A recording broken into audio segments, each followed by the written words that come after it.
po guys, tinataas po ni Bobby yung wire para makapasok po yung sasakyan, para maibaba na po. Naghahanap nga pala kami guys ng murang pagupitan at dito namin natagpuan yon sa Malandi. Talagang sinadya namin guys na dayuhin ang barbershop na ito. Dahil talagang magaling at veterano ang manggugupit dito. Tinitignan ko nga pala yung buko dito guys. Ayan, sobrang daming split ends. Kaya bala ko na din siyang i-give up. So ayaw ko pa naman siyang paputulan guys. Pero ayan, sobrang haba guys, na ang hirap po ng daan dito sa amin. Ayan, for the picture lang dito ang first ito lang kasi yung tanging daan na para mag-cash. And this part naman guys, ayan, malapit na siyang matapos at naiirita na ako kasi sobrang tagal. Diba? Sobrang tagal. Gusto ko ako na. Charot. So, joke lang yan guys. Ganyan talaga dapat. Taga-signal, yung naka-red. Diba? O ayan, pipili lang kayo dyan kung anong gusto nyo. Kung may snake or uod dyan sa ulo nyo. O, diba? So, at this moment guys, is tapos na si Javi na gupitan. Ayan, tinatanggal na yung trapal. Ay, ano ba yun? So, ayun guys, natanggal na yung trapal. Hindi siya makaakyat guys. Ayan, tapos na si Javi. So, next naman si Nanay. Go na naman ang person. Ayan, so ito yung before. So, ito yung mga dinaanan ni Nanay Jarn. Sobrang, I don't know, diba? So, titignan na lang natin guys kung ano ang maging look ni Nanay. Bahay-bahay. So, yun, malapit na talaga siya. Kanti na lang. Dito na lang ibababa. Social naman pala dito magpagupit guys. Pati ba naman yung ipit sa hanger namin nandito. Ay, charot. So, dito na part guys is sobra akong nagandahan. Kasi ayan, diba, hindi na siya sobrang kapal yung nasa baba. At ayun, malapit na siyang mag-curve. Curve nga ba? Basta yun, ayun siya guys. Basta mawala lang yung fly out. Or the go na talaga dito guys. Kitang-kita na yung result, diba? O sa mga senior dyan. O, dito na kayo magpagupit. Maglulok 18 years old kayo naman.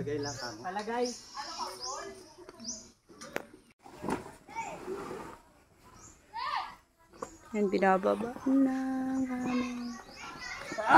Ano ba yan? Sana hindi umulan mamaya. Ay, may tolda tayo, nanay. Walang tolda.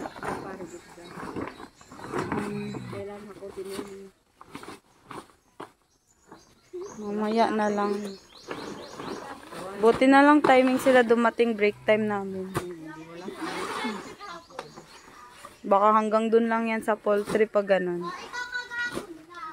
Nasaan yung inyo dyan? Ganyan lang yung inyo pa?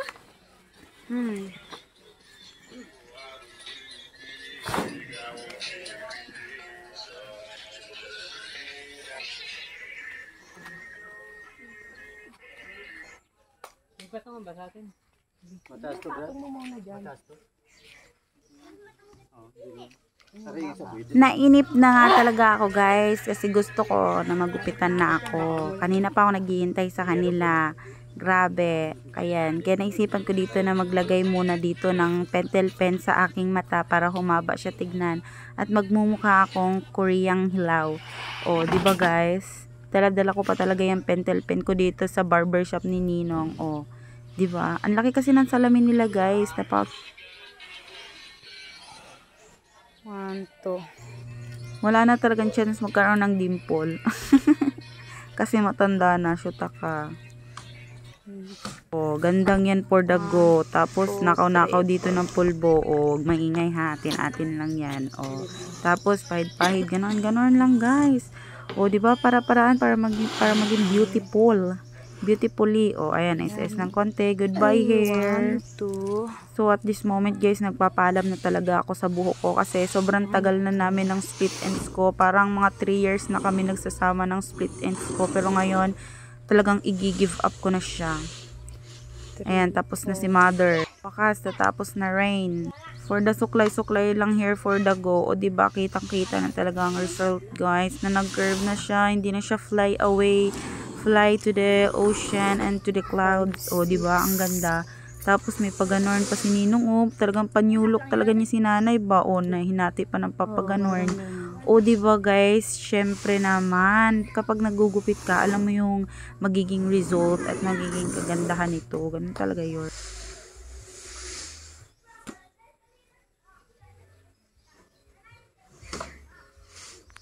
Hinahanapan nga pala ni Ninong dito kung alin babagay. O, diba? Tchadan! Ang ganda, diba? Bagay na bagay po talaga dito, guys. O, diba? Hindi na siya kagaya kanina na fly away at ang gulo, ang kalatignan, diba? O, wala. O, diba? Sana all. So, dito guys, ako na talaga ang ginupitan. O, ayan. Yan yung buhok ko. Sobrang tagal na namin ng split ends ko. 3 years na kami guys ng split ends ko. Pero ngayon, i-give up ko na talaga siya. So, ayan na guys, o. Ginagamitan na siya ng ano, tinadtad na siya, o. Ayan, tinadtad na. Yan. Pero alam nyo guys, nagbago ang isip ko na alisin lang yung split ends. Kasi halos buong part na yan ay split ends na talaga. Total, pinutol-putol na naman na yung hair ko. So, I decided na pa letter V na lang siya. Kasi, para tanggal talaga lahat ng mga split ends. So, worth it naman guys. Ayan. Meron pa rin, diba? O, I decided talaga na ipa-V na lang. O, ayan. O, diba? Umiksi na talaga siya guys. Ayan, ang final result. Nagpalagay pa talaga ako dito ng bangs sa muro. Para meron akong remembrance. So, hanggang kilay nga pala yung bangs ko guys. Total, haba pa naman yan. At sobrang ganda talaga dito pag-uvet. Very worth it. Tingnan nyo naman yung hair ko. Parang naka-L'Oreal. Parang naka-Rebond. Charot! Diba? Sobrang bagsak niyan guys. O, diba? Ang ganda ng hair ko talaga dyan guys. Hindi ako nagsisisi na dito ako nagpagupit. Yun lang. Bye! 20 yan ay 20. Nakali mo. Ha? 430? Yan ay 20.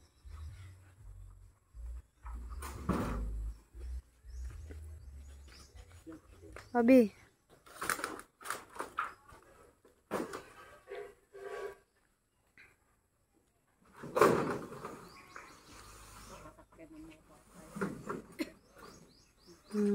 Mag-repair at yung babal. Bakit ito nga?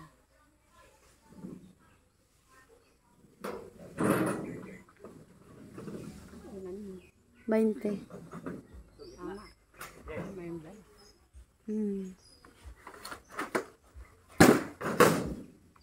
Yan. Thank you po. Thank you sa progress.